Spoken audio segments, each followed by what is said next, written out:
Hello, and welcome to my channel Nerd for Nerds. Running out of storage? PC operation sluggish? Disks seem overly active? Let's dig into reasons and fix it. Prominent reason for any Windows-based PC to run slower with time simply is the sheer amount of data. To function properly, Windows, and for that matter any operating system, stores tons of files of varying sizes and purpose on your disk.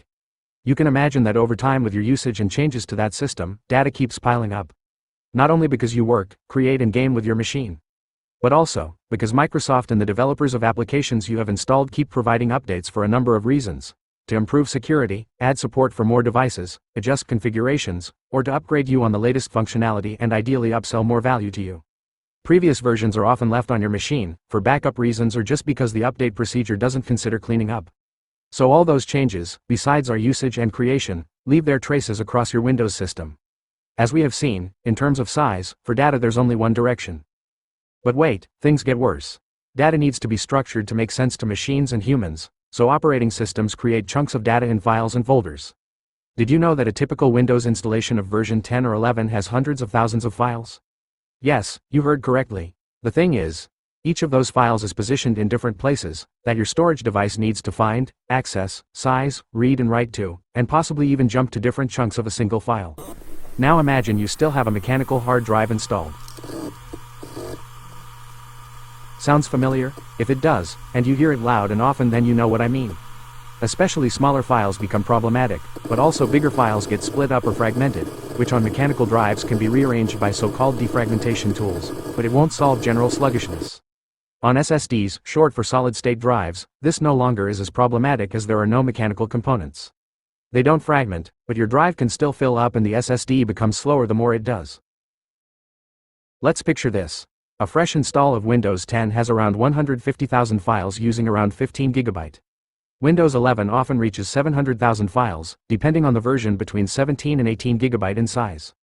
Mechanical drives rotate with a certain speed, and the drive head needs time to physically move to all those locations where chunks of data are scattered. See yourself? Blazingly fast movements. With as many files in today's Windows versions, depending on your hardware setup, running things may easily feel like taking forever.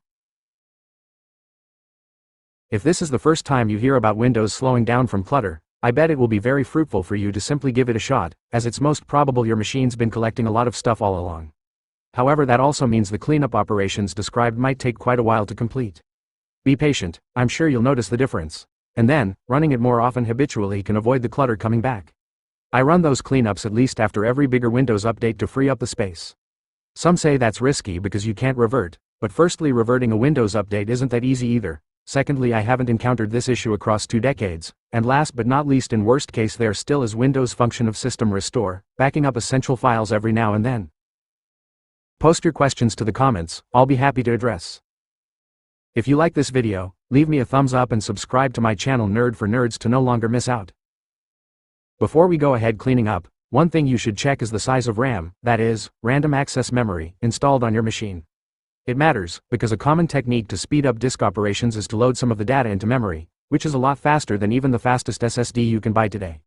If your size of RAM is too small, those techniques won't work and the much slower storage device is used to store chunks of data, via the so-called swapping.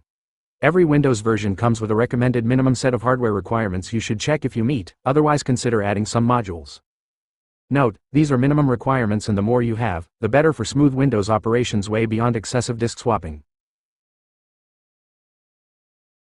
If you run Windows 10 or 11, the Explorer view of this PC gives a good overview of your use versus available capacity.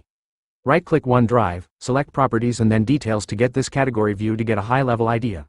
For a more detailed view, I use the tool tree size, linked in the description. The free version has all you need to spot easily where stuff is piling up and to address it right there. Simply select the starting point of the analysis, say drive C, and after a short while, again depending on your machine, you'll get a view on where most storage is used. In my case, you see that the user profiles take more than 30% of the whole drive, almost the same size as Windows 11 and all applications together. One thing to know here is that many applications save the data you produce with them in your user profile, so that explains the size. Another thing you can see is that on my machine there are around 750,000 files using 262 GB just on the system drive. That's massive and wouldn't be fun on a mechanical hard drive. Post your questions to the comments, I'll be happy to address. And now, without further ado, let's get to work. As an integral part of almost all Windows versions, just hit the Windows key, start typing clean-mgr to find the disk cleanup utility to run. Interestingly, this also works on localized versions. Once started, the tool will ask you to select one of the drives, by default proposing your system drive which we want to focus on, as it has the biggest potential for the cleanup. Hit OK and the tool will start a quick analysis of the cleanup potential, showing you different categories to clean up and the space you can save in each. Note the total amount shown. First thing you want to do is hit Clean Up System Files. This will extend the cleanup options by 3 or 4 more that are really worth it. Compare the total space to save with the previous number, I bet it's a lot higher. For me, this tool is the far best option to begin with. Comes with Windows so nothing to install, and with very low risk using, given who else than Microsoft would know best what you're running on, what you can let go of, and what to better not touch. Going through categories of stuff, analyzing respective areas on your drive. Even with my Fire CUDA SSD, some of the steps take quite long. That is, because for this video I ran it right after updating to the January 2025 cumulative update of Windows 11. And as the name cumulative says, those service packs include a number of separate update packs that each can patch several issues, often including a massive amount of small files that all need to be analyzed. While no more mechanical rotation and head movements for me, that's still a whole lot to be processed. Running this tool after updating Windows to version 24H2 I roughly freed up 20 gigabytes, as you can see for free and pretty easily if you can only await its completion. I'm curious to know what you found, please let me know in the comments. This little tool was developed by John Crawford of HomeDev and the latest version 1.42 is from 2016, nevertheless it still runs like a charm up to the latest Windows 11 builds. It's only 2 megabytes in size and can be run from a portable or network location. Windows will ask you for UAC permissions, and then show a tiny interface with some statistics and options. What it does is compare the registered app installations on your Windows with the installer files actually residing on your drive. Once analysis completes, you get to either move those installers determined orphaned, or just delete them.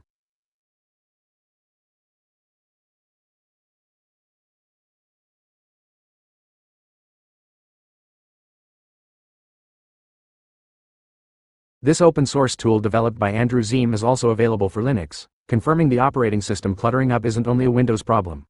Same purpose, it's designed to find useless files and free up disk space. However, with the difference of not limited to Microsoft stuff, but BleachBit can find and clean data of many common apps, including productivity tools and browsers, so also protecting your data privacy.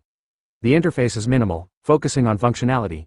On the left you see categories for stuff to be considered. Select what you want the tool to analyze first, using the preview button.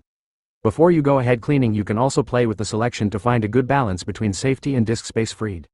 Since BleachBit also finds things Microsoft doesn't include in the disk cleanup utility, a word of warning to please be careful what you let BleachBit do away with.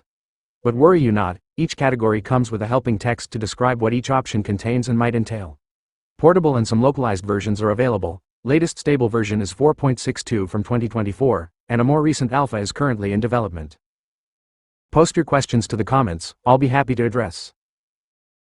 If you like this video, leave me a thumbs up and subscribe to my channel Nerd for Nerds to no longer miss out.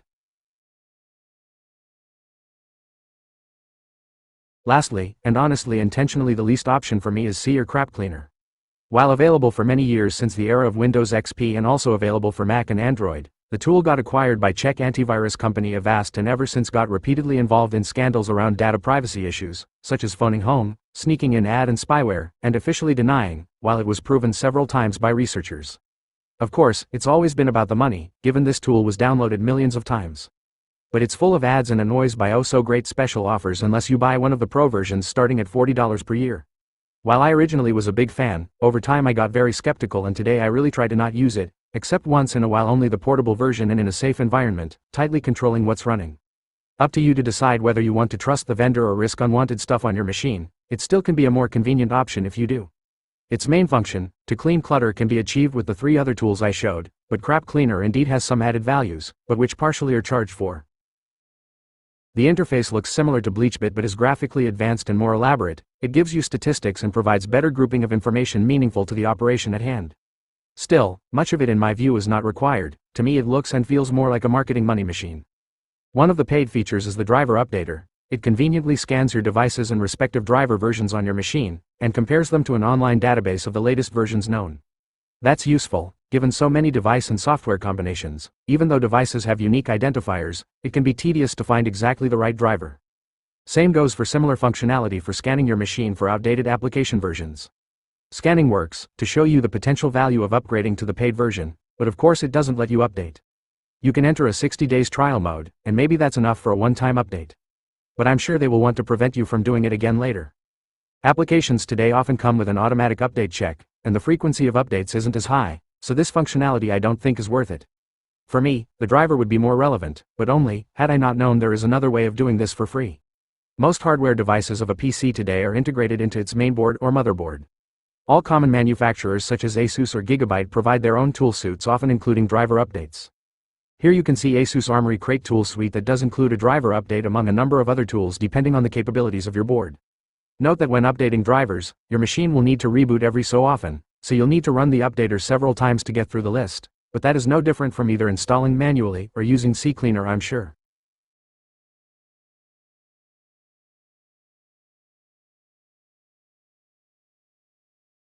Finally, let's look at some more features of PatchCleaner. The Registry Cleaner searches the configuration database of Windows for orphaned entries and cleans them, after offering to create a backup.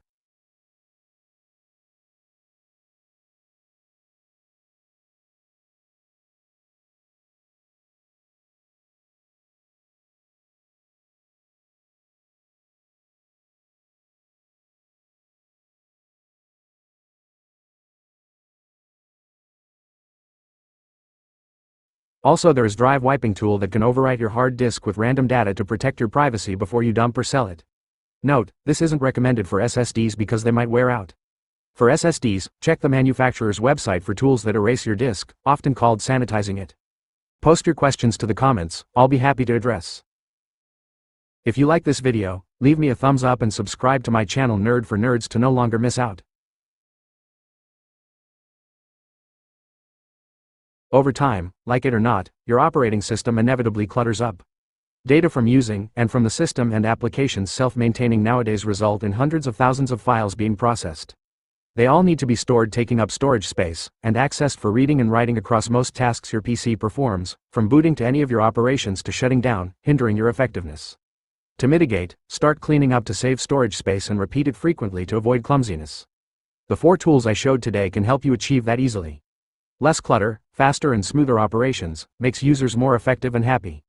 Many tools out there claim to do this for profit. Just this little perpetual or subscription fee, only to end up in smoke, not live up to their marketing promises, or just do one thing, cost you nerves and money. This is why I made this video. To give you some reliable options for tackling those recurring tasks reliably, without hassles around compromised security, privacy, or trust. Be careful. Stay on the safe side with tools that come with the operating system or are open source, for everyone to see and verify what they do, or even contribute. Many of those projects also welcome donations. Thanks for watching, let me know what you think in the comments. If you liked this video, a thumbs up will delight me, and subscribing ensures you won't miss future nerd productions. Hope to see you around, bye, your nerd.